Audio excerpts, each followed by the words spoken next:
So how to change your password in Instagram. If you want more tutorials like this, click that subscribe button and that bell icon on so you will be updated and there are more uploads in this channel.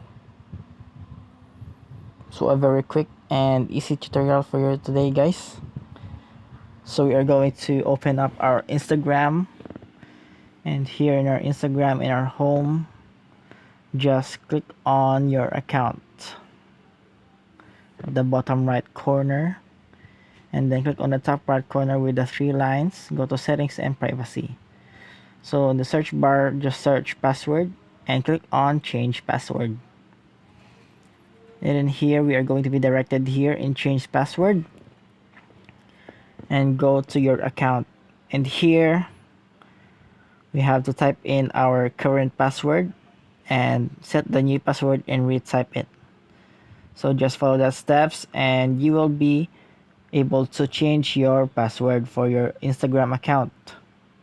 And another way to find this setting is this. If you have search it, go to settings and privacy, go to account center, and in the account center we are going to go to passwords and security. So here is passwords and security. Go to change password and the same thing.